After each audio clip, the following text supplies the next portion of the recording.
What we know about the history of white folks abusing the continent of Africa. We know about the Berlin Conference, where literally they got together and split up Africa and said, well, who's going to take different parts? We know about King Leopold killing more people.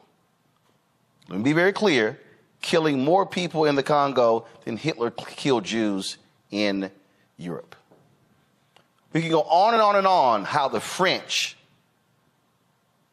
how the British, how the United States, all of these countries raped and pillaged the continent of Africa.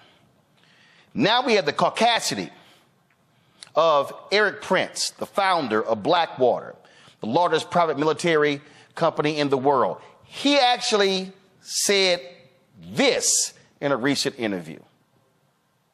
All this talk of illegal migration in Europe, in the United States, it ultimately comes down to a contest of what is governance. Who is governed? Which countries are governed well? And if so many of these countries around the world are incapable of governing themselves, then it's time for us to put the imperial hat back on to say, we're going to govern those countries if you're incapable of governing yourselves, because enough is enough. We're done being invaded. Because our own national security risk is at stake. Exactly. National security interests are at stake. You can say that about pretty much all of Africa. They're incapable of governing themselves and benefiting their citizens because the governments there are all about looting and pillaging and lining their pockets and going shopping in Paris instead of actually making their country better. People on the left are going to watch this. They're going to say, wait a minute, Erik Prince is talking about being a colonialist again. Absolutely. Yes. Enough. Because if you go to these countries and you see how they suffer under absolutely corrupt, made-up governments that are just criminal syndicates, the people of Africa, the people of Latin America, a lot of them deserve better. Now, some countries are really getting it together. Look at what El Salvador did. Bukele, murder capital of Latin America, he said, no more. Now El Salvador is safer than Prince William County. And he took just south of Washington, D.C. He put all the MS-13 guys in prison. Ecuador, about to do the same thing. New president there. The previous presidential candidate had been assassinated. But new guy gets elected. He announces he's contracted with the same building contractor that they built the prisons in El Salvador, going to build them in Ecuador. The prisoners there, the cartels revolt and try to take over the capital in Ecuador a couple weeks ago. So it's not all bad. There's some great governance.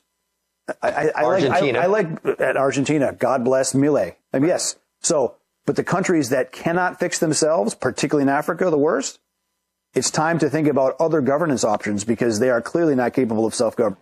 The countries in Africa that cannot fix themselves. See, that's quite interesting that you would hear Erik Prince say those things because, and y'all do know that his sister is Betsy DeVos, who served as the education secretary under Donald Trump. This shows that she's an idiot and her brother's an idiot because they don't know anything about American history.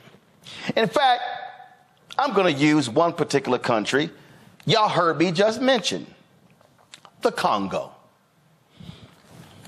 There's a book, great conversation. Go to the Black Table discussion with Dr. Greg Carr on the Black Star Network, and he had a phenomenal conversation with Stuart Reed. Stuart Reed is the author of this book. This book is called The Lumumba Plot, The Secret History of the CIA and a Cold War Assassination. Stuart Reed details in this book that Lumumba came to the United States and during one of his visits after he became prime minister. And in a particular meeting, President Dwight Eisenhower gave the order to assassinate Lumumba, to take him out. It is documented by some that this was the first time in American history where a president gave a direct order to take out a foreign leader. I don't believe that's the case, though. So here they are. They get their independence from Belgium. 2 months in, the CIA and others work to kill Lumumba. Here you murder, you align with his opponents, you kill him, the country goes into chaos, leads to Mobutu becoming a dictator. Let me say it again. We helped put a dictator in office, and that country is still trying to gain its footing since it got its independence. What would the Congo look like today had the United States not aligned with others to take out Patrice Lumumba in the Congo? Let's go on to some other countries. Folks in the control room, pull up a book called Overthrow. Folks, the author is Stephen Kinzer. And I'll see if I can pull up myself. Stephen Kinzer, longtime New York Times writer. He wrote a particular book that all of you need to read, and it's called Overthrow. The book details the 13 examples where the United States directly overthrew other governments. Oh, y'all don't hear me. Y'all don't hear me. 13 different times the United States actually overthrew other governments. Yeah. What I'm saying is absolutely correct. So here we are talking, here's Erik Prince talking about these other countries and how they now have all of these problems, and we must take these countries over in order to get them under control because these people can't govern themselves. Yet we, the United States, played a role in making this happen. This is the book right here, Overthrow: America's Century of Regime Change from Hawaii to Iraq. We can detail what took place in Libya. We can talk about what happened in Guatemala. Are y'all aware, Kinzer writes it in his book, that the Panama Canal originally was not supposed to go through Panama. That was supposed to go through another country. But the United States told that country, oh, in order for you to finance the canal, you have got to use American banks. The country said, no, we're good. We got a better deal with European banks. So the United States, aligned with a PR company, created this entire story that was a lie, that there was a particular volcano in this country that hadn't erupted in centuries, somehow could erupt, and that will destroy the canal. That's how it was built in a canal. In fact, let me just go ahead and stay on Panama. Noriega was running drugs in Panama. Guess who payroll Noriega was on? The CIA's. Come on. Do y'all even know where the phrase banana republic comes from? The phrase banana republic comes from United States and other countries overthrowing governments because the plantation owners control the land. They control the country. So the phrase a banana republic comes from, again, the overthrow of governments,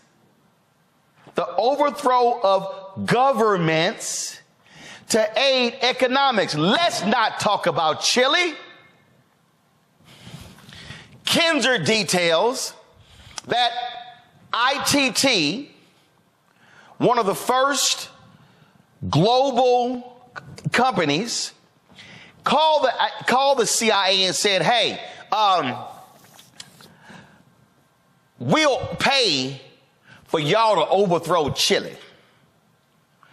They said, hold up now, we ain't really down for that yet. So they told ITT, thanks, but no thanks.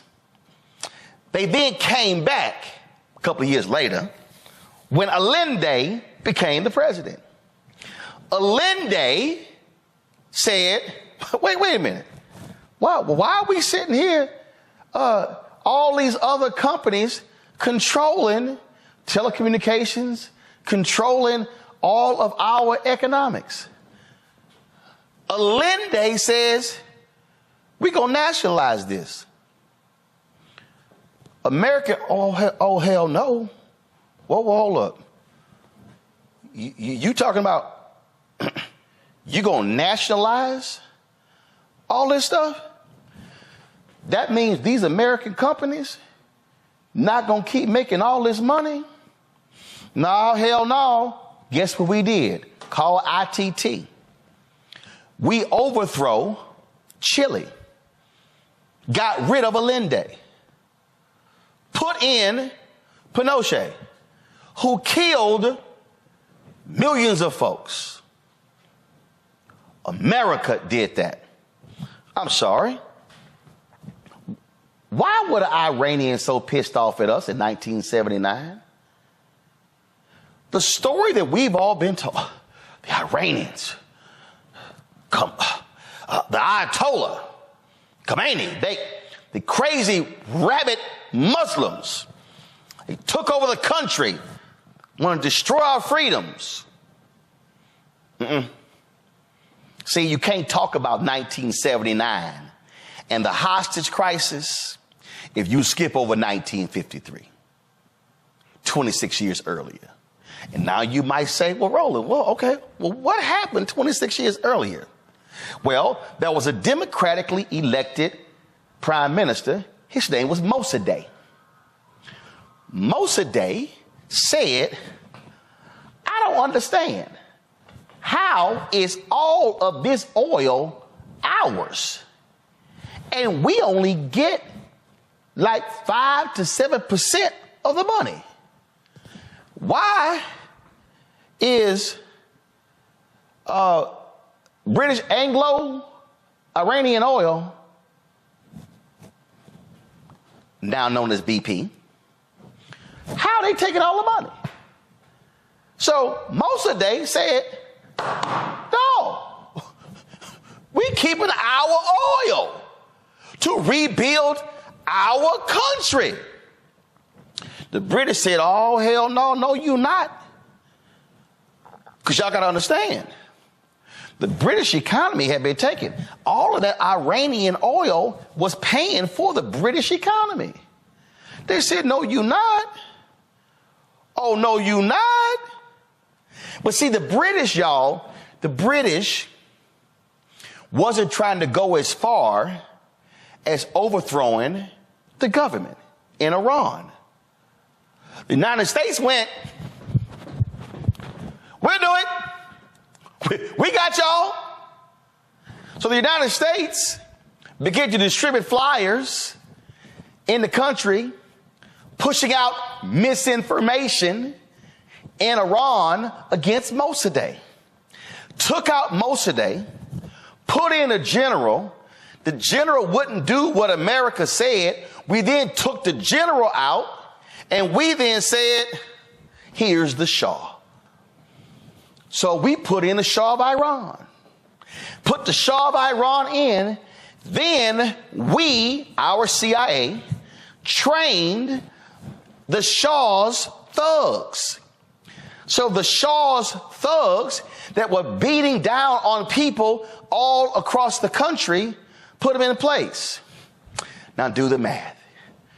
If you were 18 years old in 1953, by the way, Iran loved America.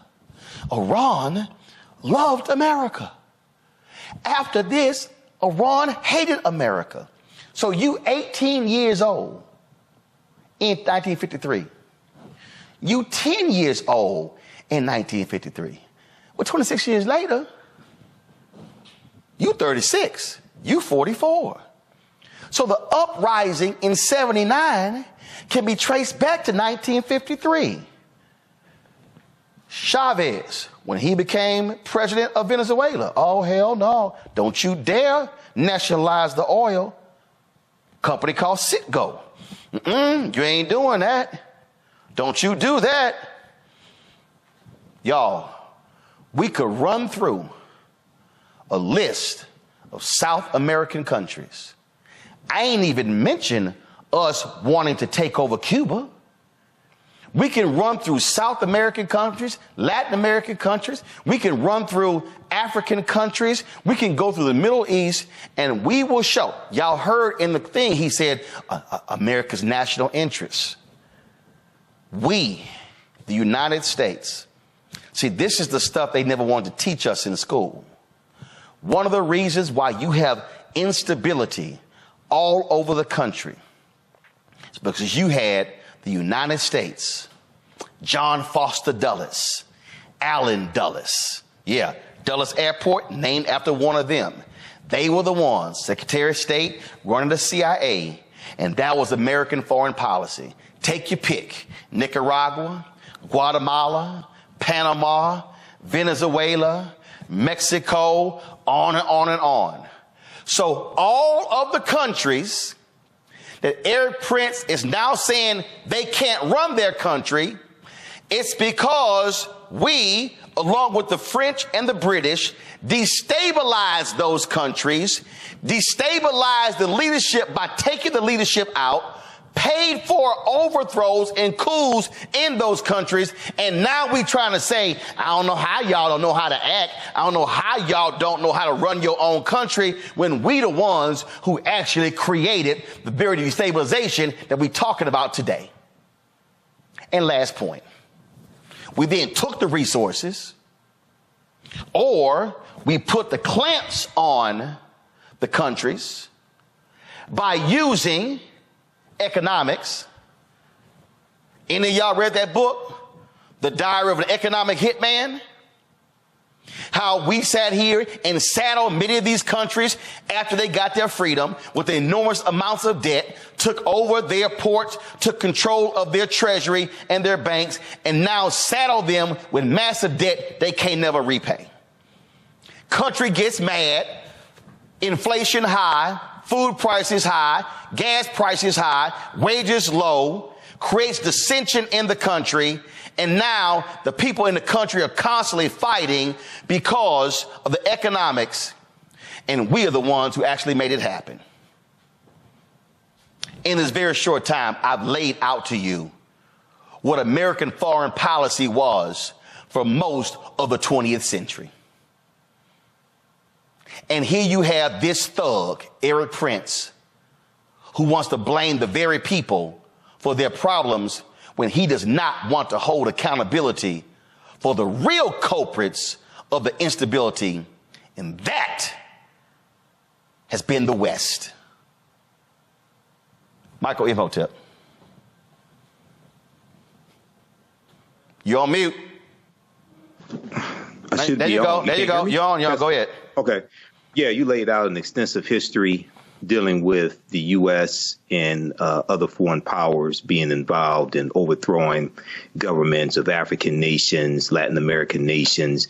Guatemala comes to mind, 1954. CIA overthrew the democratically elected president to protect the interests of the United Fruit Company. And they were afraid that the fruit company would lose land. You talked about the Congo, Patrice Lumumba, CIA, 1961. We can look at Libya as well, when you have the U.S., France, and Great Britain, when President Barack Obama was in office. You had Muammar Gaddafi assassinated, and then it caused instability, even though there were problems in Libya, but it got much worse. There were some good things in Libya as well. It got much worse after he was assassinated. You talked about the Berlin Conference, 1884, 1885, and the country that probably got the most from the Berlin Conference was Great Britain. And a lot of this history came out when Queen Elizabeth II died. And it was talked about how much land and how much wealth Great Britain got because of the Berlin Conference. So what we're looking at is a history of colonialism, instability. We can look at the conquering by Spain of various countries, whether it's Cuba, whether it's Puerto Rico, whether it's Argentina, et cetera, and then the continuation of this colonization. So Erik Prince is operating in the tradition of a long line of colonizers, going back to Christopher Columbus, okay, who colonized Hispaniola, where Haiti is, who colonized Puerto Rico and Honduras and Panama, Jamaica. A lot of these places where we like to go on vacations were conquered by Spain, and African slaves were taken in, and plantations are set up, and European nations are enriched off the back of African people and Latinos, et cetera. So, you know, there should be more done to expose what he's talking about. And I guarantee you, if Trump gets in office, we want to make sure this doesn't happen if Biden's reelected, number one. But two, if Trump gets in office, I guarantee you Trump is going to try to execute what Erik Prince is talking about. Go to my iPad here. You see, it was called, Kelly, the Scramble for Africa. Yes. And it's where the European Conference, again, the Berlin Conference, 1884 to 1885, where they literally split up the countries. In fact, people don't even realize Nigeria was never a country. They literally created Nigeria. I'm going to pull up in a second that particular history as well. Before I go to Kelly, I did an interview with General Colin Powell, the late General Colin Powell. And I specifically asked him the question that speaks to this very issue. Play it. That's what's happening in the Middle East, because I'm talking about leadership. We weren't alive when this country was founded, and there's difficult struggles. And it's bothering me that Americans don't understand that this is what happens in new democracies, where you have this struggle, this fight for leadership. And so your assessment of what's happening right now, I mean, isn't that really what's going on? They're trying to they'll find their way. What's happening right now in the Middle East, and it's sort of reflective of our own democracy. It wasn't easy. You don't just pick up a book and learn how to do democracy. You have to practice it. You have to exercise it.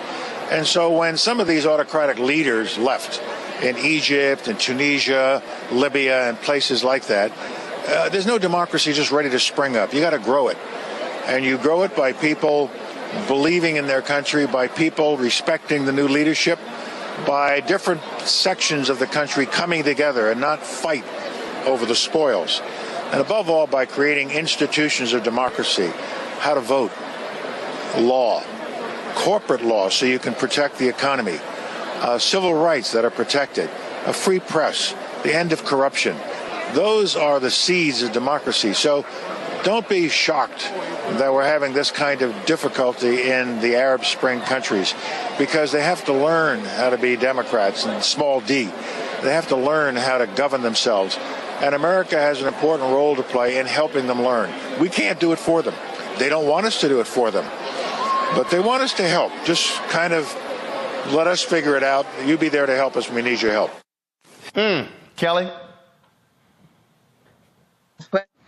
Powell. And he's absolutely right. But also going back specifically to Erik Prince's comments, which alluded to the notion, the incorrect notion that America is perfect, that if only America would step in and take over and, you know, do what we do, everything will be okay. And I come back to this question, what are you trying to mimic over there? Because we are by no means perfect. In fact, the things that we have put onto other countries to do, being democracy, being voting rights, being civil rights, being human rights, we barely have that at home now.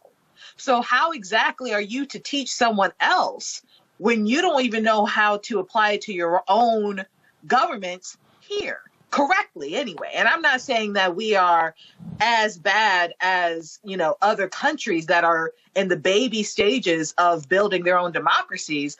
But look around us right now as we are preparing for an election. Our voting rights have been gutted. We have virtually, or we are very close to virtually having no human rights as women in regards to controlling our own bodies. The list goes on. So it's not just the absurdity of the notion of America should just step in and recolonize. It's the hypocrisy that America is good enough to do that anyway. Is simple. Erik Prince wants to plunder and control these countries the same way previous white colonists did.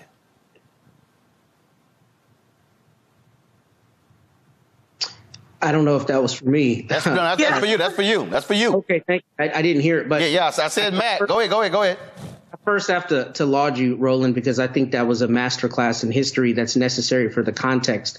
And all I'll add is really kind of three things. First, this is not localized just to foreign policy. This is the exact playbook that we see in the domestic side when you have disinvestment of communities, you have plundering of communities, and then once a city or municipality determines that that community is now advantageous politically, which we've seen across the country, they go in and steal the land and they vilify the people who are living there, despite having underinvested and destabilized the community through disinvestment. So the first thing is that there are corollaries on the domestic end, which we see primarily in our Black and brown communities across this country. But the second thing is, there's a lot of subterfuge here, because not only is it paternalistic, right, and acting like these countries, one, don't have the sovereignty and the autonomy to govern themselves, but the reality is there's a race. It's a land grab. We know that the Chinese are paying or buying 1/5 of sub-Saharan African exports and are investing in Africa incredibly as they are in Latin America. And I think the reality of it is some of it is a subterfuge to do exactly what you said, a perfect word, plunder, to go in and to try to find a way to get the reins over these governments and then take those natural resources the way it's been done since time immemorial. And the third point I wanted to mention is I actually happen to be reading right now The Colonizer and the Colonized by Albert Memmi. And if you read this book, which is about the colonization of Tunisia and Algeria in the 1950s, he outlines exactly what the European powers did in terms of destabilization, and not only destabilization, the psychological elements that they used on those they were colonizing to try to make them aspire to assimilation and also hate themselves, to create that that tension so that they can go in and take those resources and plunder. So that's all it is. It's a monetary thing. It's a land grab, and it's couched in this, we have to help them because they can't help themselves, despite the fact that the things they're allegedly unable to help themselves from are direct consequences of repeated and concerted efforts to destabilize and plunder. So we're seeing the byproduct of that and the recontinuation of that through the paternalism to act as though they can't govern themselves, despite having the sovereignty and autonomy to do so. You see, folks, this is why what we have to do is what I have called the education beyond the education. There's the formal education, there's the informal education.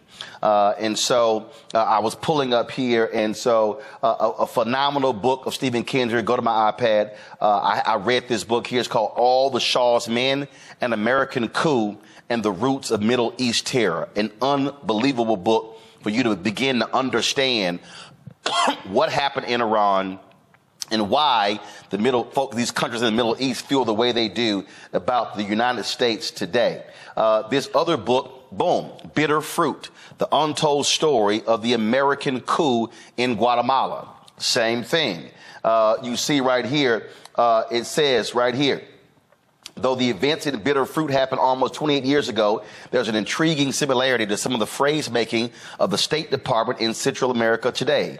It is a tale of dirty tricks, the manipulation of public opinion, the smearing of the precious few journalists who managed to dissense what was really going on, and a foreign policy that borrowed more from Doonesbury than diplomacy. It is a fast-paced and well-documented history, a thoughtful and compelling book. I just want y'all to understand that these things are real. We can't act like these things, simply did not happen. I told you about the Dulles brothers. They controlled American foreign policy. They were the ones who led the Bay of Pigs, and it was Kennedy who fired them. This book here is also a stunning one. The brothers, John Foster Dulles, Allen Dulles, and their secret world war. It details, again, John Foster Dulles was Secretary of State. His brother was Director of the Central Intelligence, where they literally were sitting here plotting and overthrowing numerous countries. All I'm trying to say, folks, is that when you listen to people like Erik Prince, he wants to be them. They want to dominate these countries. They want to control their resources. They want to control their money. That's what's going on here. And we better understand and not just go, oh, that guy's talking crazy. No, it's not. Not when he has military contracts. I'm telling y'all, if you read this book and if you read Overthrow, go back to my go back to my iPad. Overthrow just blew me away. I'm telling y'all, you read this, you will begin to understand what happens today.